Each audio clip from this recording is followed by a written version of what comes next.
Palabras al aire con Sagrario Fernández Prieto.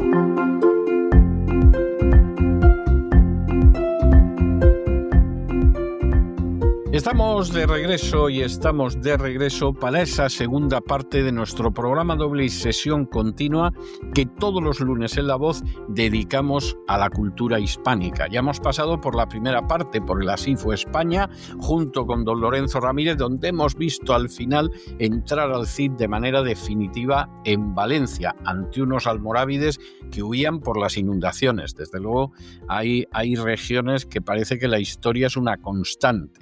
Bueno, pues pasamos ya por esa parte y llegamos a esa segunda parte de nuestro programa doble y sesión continua que dedicamos a la lengua española, el mayor legado que ha dejado España al acervo común de la humanidad. Y ahí quien siempre nos echó una mano es precisamente doña Sagrario Fernández Prieto y sus palabras al aire. Muy buenas noches, doña Sagrario. ¿Por dónde vamos a ir hoy? Muy buenas noches, don César. Pues vamos a empezar por los mares griegos, que no es mal lugar para empezar cualquier cosa. La palabra del día del diccionario académico es tritón. Una palabra, a mí me parece muy bonita, procede del griego y significa dios marino, hijo de Poseidón y Anfitrite. Es el dios griego de los mares, los terremotos y los caballos, y uno de los 12 dioses griegos del Olimpio. Es un anfibio urodelo de unos 12 centímetros de longitud, de los cuales algo menos de la mitad corresponde a la cola, que es comprimida como la de la anguila y con una especie de cresta que se prolonga en los machos por encima del lomo. Tiene la piel granujienta de color pardo con manchas negruzcas en el dorso y rojizas en el vientre. Hemos dicho que es un anfibio urodelo. Vamos a ver por qué es urodelo. Urodelo quiere decir que conserva durante toda su vida una larga cola que utiliza para nadar y tiene 4 extremidades, aunque a veces faltan las 2 posteriores y en algunas especies persisten las branquias en el estado adulto. Por ejemplo, en la salamandra y en algún otro, pero sobre todo en la salamandra. Y el sinónimo de tritón es salamántica con G, que es también un término de la mitología, que es cada una de ciertas deidades marinas que se atribuía figura de hombre desde la cabeza hasta la cintura y de pez el resto. Y después de este viaje a la antigua Grecia, vamos a ver qué tenemos por aquí. Tenemos a una cantante en un concurso de televisión que estaba explicando cómo había vivido su experiencia. Le preguntaban por la experiencia y dijo: a mí la experiencia me retroalimenta. De retro y alimentación. Esta palabra es un calco del inglés feedback. Sin embargo, feedback se suele utilizar muchísimo más y retroalimentación hacía mucho tiempo que no se oía y yo creo que sobre todo no se oye fuera del ámbito de biológico o tecnológico, que ahí es donde significa retorno de parte de la energía o de la información de salida de un circuito o un sistema a su entrada. El sinónimo de retroalimentar o retroalimentación mejor es feedback. Feedback es una palabra que en los últimos años oímos muy a menudo. Feedback es el efecto retroactivo de un proceso sobre la fuente que lo origina. Pero estamos habituados a escuchar feedback con el significado, como significa retroalimentación, se supone que por eso, ¿no? Surge de ahí. Dame feedback es dame algo, dame soporte, dame algo para que yo pueda esperar alguna cosa o saber qué hacer en determinada situación. De modo que feedback se utiliza mucho. Yo se lo oigo utilizar a escolares, sobre todo chicas jóvenes de alrededor de 15 o 16 años que salen de un colegio cercano y a veces van en grupos y les oigo decir, pero dame feedback, que todavía me falta feedback. O sea, es una palabra que ha caído bien, que tiene aprecio por parte de los jóvenes y los jóvenes la utilizan mucho y además la utilizan apropiadamente. Y vamos ahora a una reportera de televisión que dice: En ese ínterin hemos podido hablar con él. En ese interín, que por eso traigo aquí la palabra interín, con tilde en la última i, interín. Interín procede del latín interim, que significa entre tanto, mientras tanto, entre tanto, pues por ejemplo, en aquel interín, o también menos usado, interinidad, que es el tiempo que dura el desempeño interino de un cargo. Pero recordemos, está bien usado, en ese perdón, en ese interín, no con tilde en la última i, sino en la primera. En ese interín hemos podido hablar con él. Y vamos ahora a un concursante de televisión que decía: no hay nada mejor como ver bailar a fulanita. Este nada mejor como lo estoy escuchando mucho últimamente. En vez de decir lo correcto, que es nada mejor que, o decir nada tan bueno como. Una de las dos opciones, si utilizamos como, pues nada tan bueno como. Si utilizamos que, nada mejor que. Son construcciones comparativas. Este tipo de construcciones se están haciendo cada vez peor. Una vez más, yo creo que es influencia del inglés, influencia de el tipo de enseñanza que tenemos ahora. Estos aspectos se corregían antes muy fácilmente en clase. Ahora, pues no sé, sinceramente no sé qué hacen en clase. Son, como digo, construcciones comparativas. Tenemos más que, menos que, y con tan tenemos tanto como. Entonces, no hay nada mejor como ver bailar, o nada mejor que ver bailar a fulanita, o nada tan bueno como ver bailar a fulanita. Y vamos ahora al verbo hacer, utilizado como comodín. Es algo muy habitual, pero que sea habitual y que no sea incorrecto, porque no es incorrecto, no quiere decir que no haya que procurar buscar la palabra adecuada, exacta. La palabra comodín, al llamarla comodín, lo dice todo. Es una palabra que vale para muchas situaciones. Pues el verbo hacer es un comodín, por ejemplo. Quizás sea el comodín que más se utiliza en castellano. Bueno, aquí te traigo un ejemplo, traigo dos. Ha hecho un libro sobre maternidad. Es verdad que se puede hacer un libro sobre maternidad, pero lo apropiado, si estamos hablando de un libro, es que los libros se escriban y que digamos ha escrito un libro sobre maternidad. Y el siguiente ejemplo dice: he hecho una discusión inútil. Pues he mantenido una discusión, he sostenido una discusión inútil, he sufrido una discusión inútil, aguantado una. Aquí teníamos muchos sinónimos. Hay que procurar siempre que utilizamos el verbo hacer, hay que pararse un poquito, porque además es muy rápido, es solo pararse, darte cuenta de que es el verbo hacer.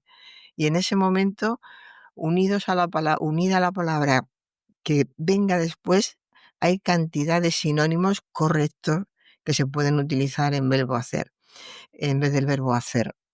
¿Está mal? Más que estar mal, es que no está bien, es que habla de pobreza de vocabulario. Entonces, si te podemos sustituirlo por otro y alejar la idea de que nuestro vocabulario es pobre, pues muchísimo mejor, por supuesto. Y ahora vamos a mi tierra, don César, vamos a Toledo. El otro día, viendo un reportaje sobre Toledo, Anda. escuché: si Garcilaso se levantara de sus cenizas. Fíjese, Caramba. si es difícil levantarse de una tumba, no digamos además Ya levantarse las cenizas, vamos. de las propias cenizas. Cuando se quiere decir que una persona estaría en total desacuerdo con lo que se hace después de su muerte, se dice que se revolvería en su tumba. Esto es típico, lo hemos escuchado toda la vida. Y si simplemente esa persona se sorprendería, diríamos, si fulano o fulana levantara la cabeza. Esto hace que nos acordemos, seguro que usted se está acordando también de esos famosos versos de: si Garcilaso volviera, yo sería su escudero, qué buen caballero era.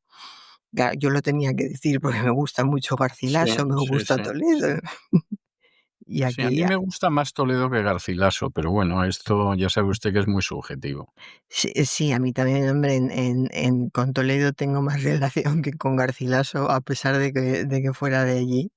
Y también cada vez menos, porque es una pena, se ven muchísimos reportajes sobre Toledo. Mucha gente que va allí me lo cuenta, y son continuas hordas de turistas. Las calles más emblemáticas de la ciudad, pues que sin paso, o sea, totalmente colapsadas de turistas cualquier día de la semana. Es increíble. Entonces yo recuerdo los circuitos que hacía. ¿Tanto? Oh, ¿Tanto? impresionante, impresionante. La gente de allí se queja, muchas personas de Toledo lo dicen, salen muy temprano a hacer la compra o la hacen y se la llevan a la casa, la piden y se la llevan a casa, y ya no vuelven a salir hasta las 9 de la noche, cuando sale el último tren de la estación que vuelve a Madrid. Y a partir de las 9 de la noche vuelven a salir, pero ahora, por ejemplo, en invierno a las 9 de la ¡Qué noche ya horror! es muy tarde. De modo que sí, están muy cansados, porque me lo han contado, que se asoman a las ventanas, a los balcones, y en Toledo, cuando hay muchísima gente en un sitio, lo comparamos siempre con el día del Corpus. Sí, Entonces claro. dicen que ahora cada día es el día del Corpus. Y sí, yo he visto, pues hay una zona preciosa en Toledo que se llaman Los Cobertizos, que era un sitio donde íbamos de jovencitos, porque había una plaza donde recitábamos poesía y no había nadie más en las calles ni en esa plaza. Bueno, pues ahora toda esa zona de Los Cobertizos, tienen que pasar, torciendo el hombro para caber todos. A Es mí, o sea, me llama la atención, reconozco que veo cuál es el aspecto negativo y al mismo tiempo seguramente los que están en los comercios no lo ven tan mal, ¿no? Pero la última vez que yo estuve en Toledo, que debió de ser ahora unos 13 años aproximadamente, y la última vez que yo estuve, en todos los sitios donde yo paraba, se me quejaban en los comercios diciendo que, bueno, que había un desplome de la visita de los turistas, que todo iba muy mal, que íbamos a tener que cerrar la tienda, etcétera, etcétera, etcétera. O sea, esa fue mi experiencia en aquel entonces. Y, hombre, claro, 13 años son muchos años, esa es la realidad, pero vamos, veo que se ha producido un cambio auténticamente espectacular, por lo que usted me cuenta. Sí, sí, espectacular. Además, hay muchísimos vídeos circulando, voy a ver si le mando alguno. Y la mayoría de ellos los ponen muy deprisa, porque cuesta trabajo ver, pues por ejemplo, no sé si recuerda usted o si estuvo en la Casa del Greco.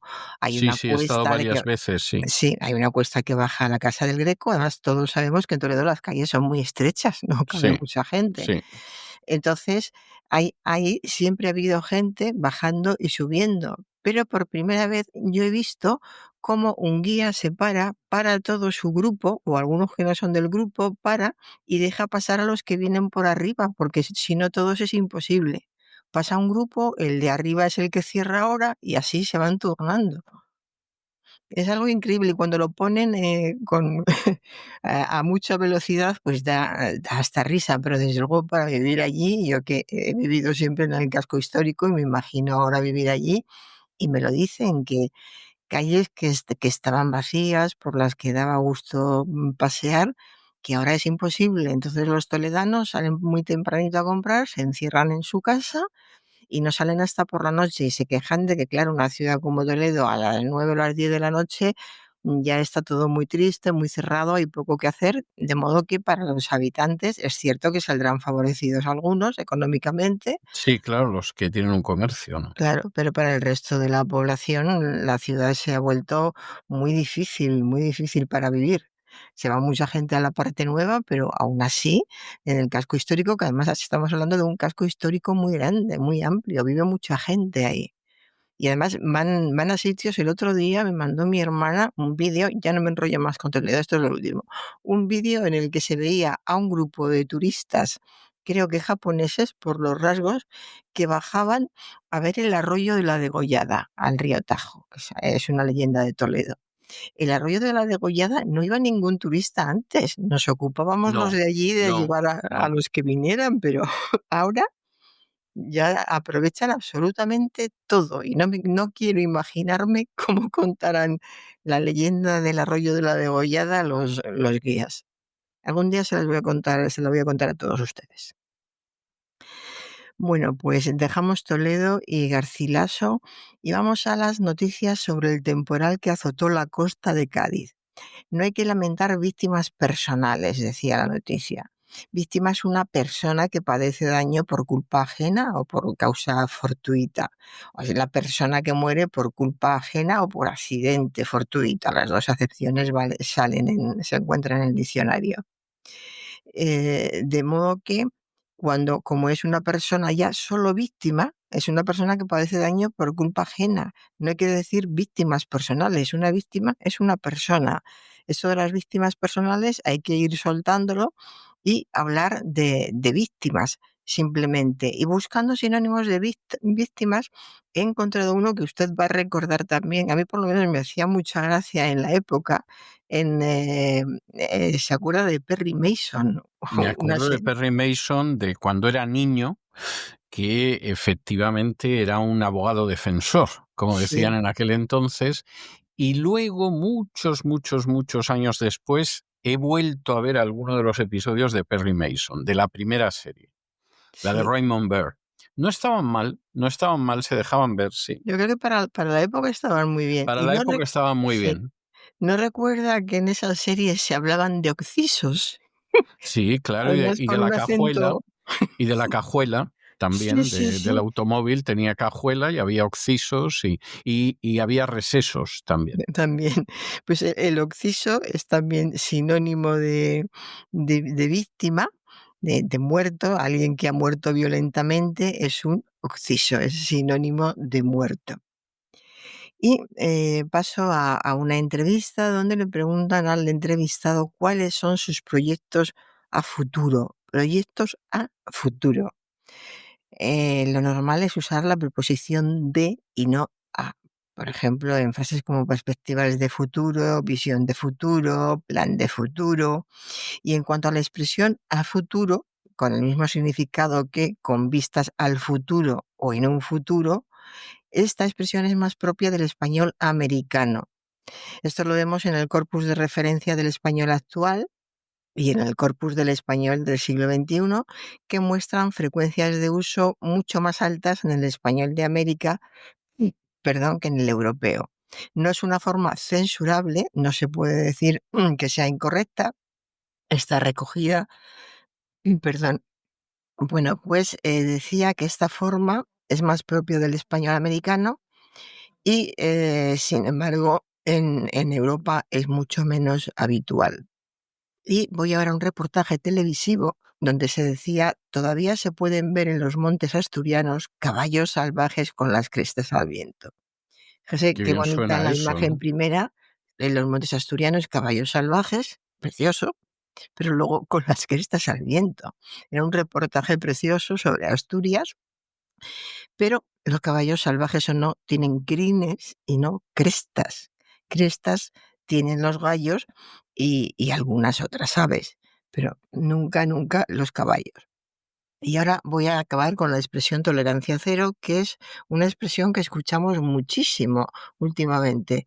Y voy a comentarla no con ningún libro de dichos o de lengua, no porque la he visto firmada por Thomas Mann, el Premio Nobel de Literatura del 29, que afirmó con contundencia: la tolerancia es un crimen cuando lo que se tolera es la maldad. Me parece una frase buenísima, la repito: Sí. la tolerancia es un crimen cuando lo que se tolera es la maldad. Esta frase de Mann hace entender la expresión esta tan de moda, tolerancia cero. Pues efectivamente se trata de tolerancia cero con el terrorismo, con la esclavitud, con el tráfico de personas, con la corrupción, con la violencia de género, con la pederastia, con tantos y tantos crímenes diarios y cotidianos que se cometen en nuestra sociedad. Existe una tolerancia sana y otra nefasta, y de la nefasta, por la nefasta es por la que estamos, o hay mucha gente que lo pasa francamente mal, de modo que volvamos a la tolerancia sana, haciendo tolerancia cero a otro tipo de comportamientos. Y ya con esto acabo, don César. Bueno, me parece fantástico y me ha recordado usted cuando hablaba de esas crines al viento, me ha recordado aquella canción en la que se hablaba de que la respuesta estaba flotando al viento, el blowing in the wind, que en España se ve que eso de blowing in the wind pues les parecía difícil y la tradujeron como la respuesta está en el viento, que es algo que dice la canción, ¿no? La respuesta está flotando en el viento, pero vamos, lo de la respuesta en el viento fue una invención supongo que de algún español espabilado. Le voy a dejar este Blowing in the Wind, que yo creo que es una de las mejores canciones de Bob Dylan. No ha envejecido nada, a diferencia de buena parte de la producción de Bob Dylan, del que yo nunca fui un entusiasta, pero reconozco que sí había algunas piezas que me gustaban como esta. Se la dejo y nos volvemos a encontrar el jueves, Dios mediante. Hasta el jueves, don César. Y con estos compases de esta canción emblemática, el Blowing in the Wind, el ondeando, flotando en el viento de Bob Dylan, hemos llegado nosotros al final de nuestra singladura de hoy del programa La Voz. Esperamos que lo hayan pasado bien, que se hayan entretenido, que incluso hayan aprendido una o dos cosillas útiles, y los emplazamos para mañana en el mismo lugar y a la misma hora que siempre. Y como siempre también nos despedimos con una despedida sureña. God bless you. Que Dios los bendiga. El programa La Voz es una producción de Artorius Incorporated y al amparo del derecho a la libertad de expresión. No se hace responsable de las opiniones vertidas en el curso del mismo.